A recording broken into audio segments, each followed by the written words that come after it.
And the same thing, I'll just tell you that, I know from my travels, that I've traveled to many parts of Bharat, and people in South Bharat, for example, they don't understand. Supposedly, they don't understand so much Hindi. That's what people tell me. But yet, I've come across so many people in South India who told me that they understood Ramayana and Mahabharat TV series, that the one from Ramanan Sagar and B.R. Chopra, Ramayana and Mahabharat series, because those TV series used a lot of Sanskrit words. And that's the reason why it was much easier for them to understand Ramayana and Mahabharat than to understand a normal Hindi movie, which is totally stuffed with Urdu words, which not many people understand.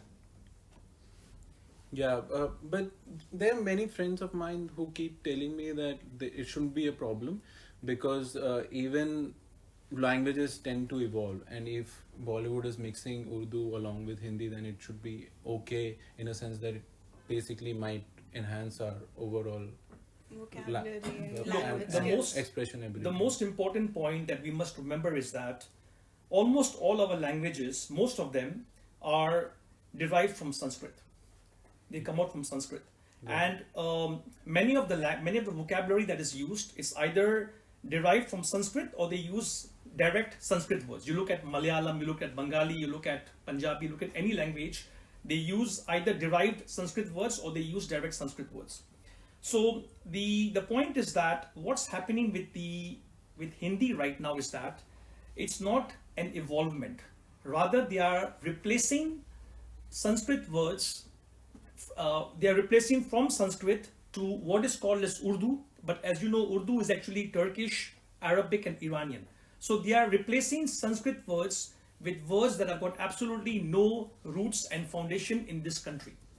So that is the basic problem over here. They are completely replacing words that should have, which have, as I said, the example of pratishat, for example.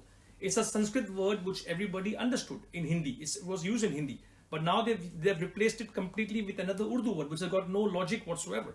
So, for example, I'll give you an example. And the reason for that, why they have done that, is because all these elite and intellectuals, they have a pathological hatred for Sanskrit. They'll do anything possible in their means to replace Sanskrit with any kind of any other word which is not which does not have any Indian foundation. That's the reason why they deliberately replaced Sanskrit words with words from Urdu. Now the point is that if you look at, I can understand certain words, like if you say car, bus, computer, if you say certain words which are evolving, because obviously you don't have a word for car or bus or computer, etc.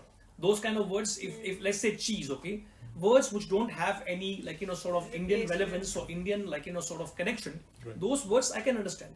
There are also certain words which have been used for quite some time. Let's say people use the word mazdoor, or people use the word zamindar. There are certain words which have been in usage for quite some time, that's okay. But what Bollywood has done is that they have completely started replacing commonly spoken Hindi words from Sanskrit origin and converted them into words which are absolutely unintelligible to most people. They don't know what the words mean. Now, for example, let's say this question of evolving language, right?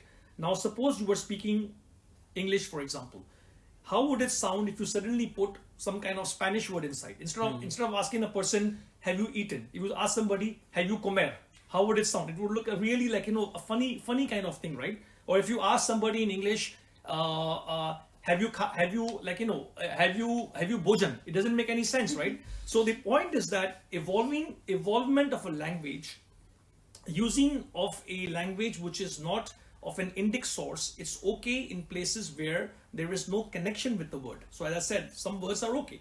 But what these people have done is to replace many Hindi words, lock, stock and barrel, with words which are Iranian, Persian and Turkish.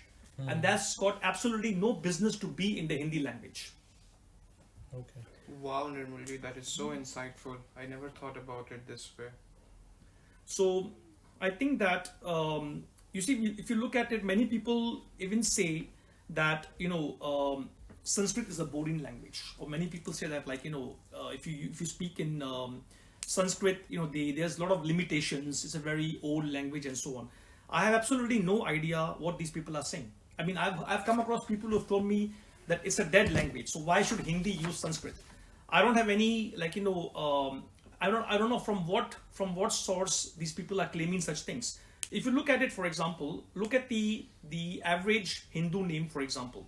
You look any Wikipedia site, you will find that there are at least 30,000 Hindu names of people, right? And most of them have got a Sanskritic origin.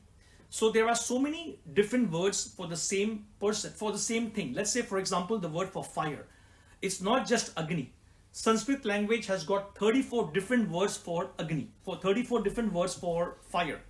Let's say, for example, you have so many other examples that there are. Yeah, like now you say of eyes, fire, I think about eyes. Yeah, exactly. Like Nayan, Charu, Chakshu, Netra. Netra. Yeah, so there are so many different words. So if the people who were trained in that, pure Hindi, if they were given the proper chance in the Hindi movie industry, definitely they could do a much better job than the present lyricists and script writers. Because as I mentioned, Sanskrit is a living language. If you look at our temple rituals, you look at our pujas and our whatever customs and rituals we have, it's all in Sanskrit. Look at people's names. Now, for example, if you were to come across let's say a group of 30 Muslim people, right? It's highly likely that you will find repetitive names. You will find many Alis, you'll find many Muhammads and so on, which is quite normal in their community. The same way, if you come across, let's say, a Japanese crowd, you will find many Satoros, Ricos, and for example, Suzukis and so on. But it's highly likely that in a crowd of 30 Hindus or 30 or 40 Hindus, you'll come across people with having different names completely. Because Indian names are so vast and so extensive. It's unbelievable that how much people's names in India, for example, I don't think you can get a variety anywhere else in the world.